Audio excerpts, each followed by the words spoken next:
नमस्कार, मैं कपीश भल्ला और आप देख रहे हैं उदयपुर खबर। उदयपुर नगर निगम की गेराज शाखा में कार्यरत घर कचरा संग्रहण करने वाले ऑटो ट्रिपर चालकों ने आज पीएफ और ईएसआई की राशि नहीं मिलने से नाराज होकर हड़ताल कर दी। चालकों का कहना है कि लंबे समय से 12% की दर से जमा होने वाला पीएफ उनके खातों में नहीं दिखाई दे रहा है और ठेकेदार की लापरवाही के कारण ईएसआई कार्ड भी नहीं बने हैं।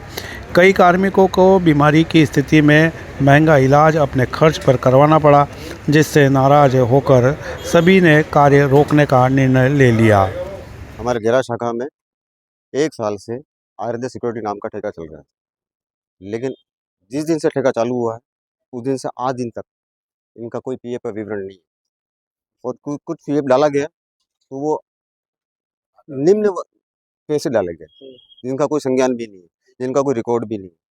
वैसे जो पीएफ जो राशि मिलती है हमको वो गवर्नमेंट के हिसाब से 12% मिलती है। उस 12% का भी कोई हमें अभी तक हिसाब नहीं दिया गया। ठेकेदार को बोल बोल के परेशान हो गए, अधिकारी को बोल के परेशान हो गए, लेकिन अभी तक हमें कोई रिपोर्ट नहीं दी गई। हम जब भी बोलते हैं हम करवा देंगे, हम करवा देंगे। उस बात को देखते हुए पूरा साल निकल गया और आज ये नौबत आ गई कि हमको टेम्पो ऑटो रोकने पड़े और स्ट्राइक करनी पड़ी। समस्या ये आती है सर कि हमारे एक तो एसी भी नहीं इसके साथ में। अभी हमारे 2 आदमी ऐसे हैं जिनका मेडिकल चेकअप कराया गया, उनकी गंभीर रूप से वो बीमारी पाई गई। किसी के 1,30,000 लगा, किसी का 56,000 लगा, किसी का कितना लगा। अभी तत्काल में एक व्यक्ति है जिसके अभी 15 से 20,000 रुपये लगे, उसकी पाँव के फ्रैक्चर आ गया था, लेकिन उसका भी मेडिकल क्लेम अभी तक नहीं पास हुआ। ये हमेशा हर कर्मचारी की है। मान लो अभी तो खाली मेडिकल क्लेम है सर, अगर मान लो ऐसे अचानक किसी आदमी का व्यक्तिगत हादसा हो जाए या मर जाए, कुछ भी हो जाए या इसका हाथ एक अलग हो जाए, तो फिर उसमें गवर्नमेंट हमारा सपोर्ट क्या करेगी या ठेकेदार का क्या दायित्व बनता है सर इसमें? आयुष साहब को पहले हमने बता रखा सर हमारा इतने टाइम से हमारा पीएफ का फैसला नहीं हुआ। क्या बोलते हो? इस प्रश्न में कोई जवाब नहीं दिया सर हमने। अभी नए कमिश्नर साहब आए हैं तो उनसे भी वार्तालाप करनी बाकी है हमारी।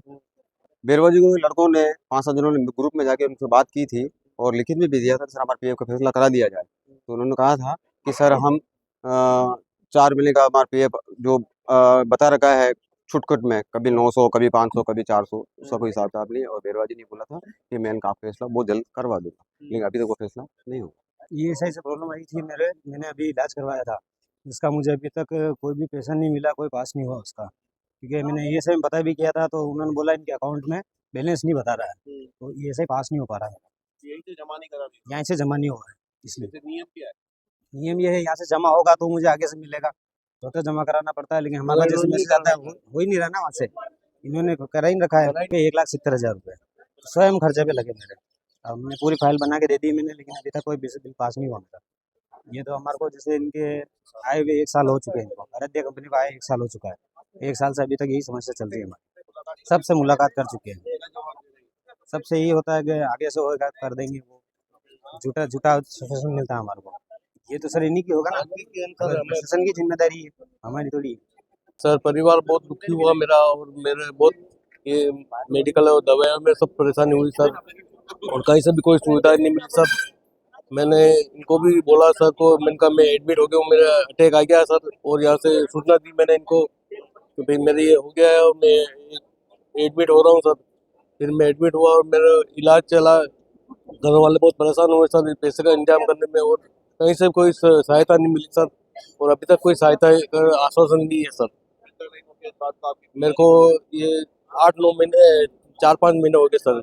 अप्रैल में मैं एडमिट हुआ था सर, अप्रैल से अभी तक कोई आश्वासन नहीं, कुछ भी नहीं है सर। हाँ जी, नहीं मिला सर। आपने पीएफ और ईएसआई ऑफिस में कभी पता किया? सर मैंने पता किया मगर वहाँ पे कुछ भी नहीं है सर। जमा कर ही नहीं रहा। नहीं करा रहे सर। कोई ऐसा व्यक्ति जो बीच में खा रहा है, ये अब यही जाने सर, अब इसमें तो वही होगा ना। जी सर, जमा ही नहीं हो रहा है। हाँ जी सर। हाँ बेटा। हाँ जी नमस्ते। जय भीम ठेका चालक उदयपुर नगर निगम गेराज। मेरा नाम कैलाश कुमार है। मैं पिछले 15 साल से नगर निगम गेराज में सेवाएं दे रहा हूँ। ट्रैक्टर से लगा के सारी गाड़ियां हम चलाते हैं। पिछले 15 साल से हमारे 10-15 साथी हैं जो शुरू में ठेके हुए थे, तब से हम यहीं पे काम कर रहे हैं। पहले हमारे डीएसएस इंटरप्राइजेज नाम की एक कंपनी थी जो परवीन जी पुरोहित जी साहब चलाते थे। उनके समय में हमारे को ऐसी कोई प्रॉब्लम नहीं आई। पीएफ और ईएसआई की आज दिन तक उनकी तरफ से कोई परेशानी नहीं आई। लेकिन जब से 1 अक्टूबर 2024 से आराध्या सिक्योरिटी सर्विस भिलवाड़ा, इस कंपनी का महादेव लोट ओनर है। इस कंपनी का जब से टेंडर हुआ है तब से लगा के अभी तक 1 साल हो चुका है। ये 2025 गुजरने वाला है। इस 2025 को गुजरने में हमारे मुश्किल से 3 या 4 महीने का पीएफ जमा है, वो भी आधा अधूरा। बाकी 12% के हिसाब से हमारा पेमेंट जमा होना चाहिए पीएफ में। ईएसआई का तो बिल्कुल ही नाम ही नहीं है। ईएसआई के लिए हम सब ने कितनी बार हमारे अधिकारी लखनलाल जी बेरवा साहब को भी हमने दिया, वो भी कहते हैं हाँ 2 दिन में करवा देता हूँ, 3 दिन में करवा देता हूँ। मैं ठेकेदार से बात करता हूँ, उसको बुला लेता हूँ, आपकी मीटिंग करवा देता हूँ और आपका क्लियर करवा देता हूँ। शुरू में जब टेंडर हुआ था और कंपनी के कुछ लोग आए थे हमारे पास में, तो उन्होंने कहा आपको पेमेंट कितनी चाहिए, तो हमने कहा भैया हमारे को पहले मिलते थे 8,000, 8,500, 8,400 रुपये हमारी पेमेंट बनती है पुरोहित साहब के वहाँ से। अब अगर आपका टेंडर नया हुआ है तो हमें 10,000 रुपये पेमेंट चाहिए, और वो भी 10 तारीख तक। और ठेकेदार ने 1 महीना 10 तारीख डाली तनख्वाह, उसके बाद में 20 तारीख फिक्स कर दी। अगर 20 तारीख को पेमेंट मिलती है तो हमारे ये कर्मचारी जो ठेकेदारी में काम करते हैं और रिस्क का काम करते हैं, दिन भर गाड़ियाँ भरते हैं कचरों की और डंपिंग यार्ड में ले जाके डंप करते हैं। बीमारी भी होती है, बीमारी का इलाज का पैसा हम स्वयं जेब से लगाते हैं। हमारे बच्चों की पढ़ाई का पैसा हम जो है जेब से लगाते हैं, वो भी उधार लाके। अगर 20 तारीख को पेमेंट नहीं होता है, 10 तारीख को पेमेंट नहीं होता है, तो 20 तारीख तक तो हमारे को ब्याज से पैसा लाना ही है। और अभी आप लोग जानते हैं कि ब्याज पे अगर पैसा कोई देता है तो 5% से नीचे कोई देता नहीं। और अभी जो हम नौकरी कर रहे हैं यहाँ, जो सेवाएं दे रहे हैं, उसमें ना तो हमारी कोई वैल्यू है और ना ही कुछ नहीं। हमारे कोई किसी तरह की सुविधा नहीं, मेडिकल क्लेम भी नहीं। अगर किसी व्यक्ति के साथ में अगर एक्सीडेंट हो जाए, हमारे भाई साहब है गोपाल जी, ये हमारे साथ के हैं, इनको भी 10 से 15 साल हो चुके हैं।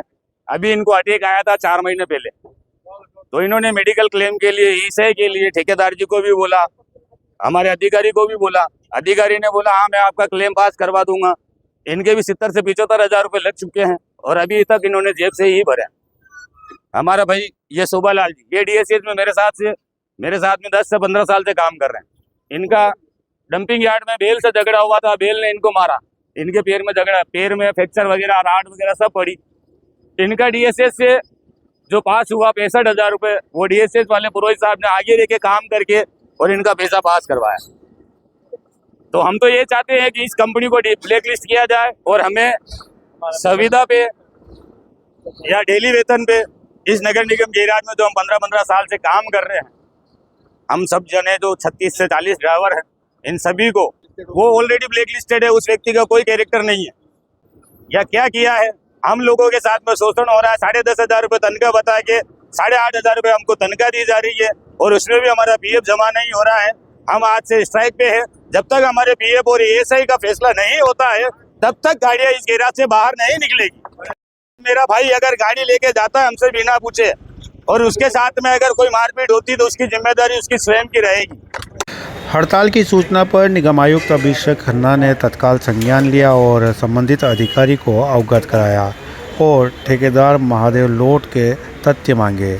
ठेकेदार ने सितंबर तक का पीएफ रिकॉर्ड दिखाया, जबकि कार्मिकों का कहना है कि जानकारी पीएफ कार्यालय में अपडेट नहीं है। गैराज अधिकारी लखन बेरवा ने बताया कि पूरे मामले की रिपोर्ट मांगी गई है और यदि ठेकेदार की कोई गलती पाई गई तो नियमों के तहत कार्रवाई की जाएगी। इस विवाद के चलते शहर में कई जगहों पर कचरे के ढेर लग गए।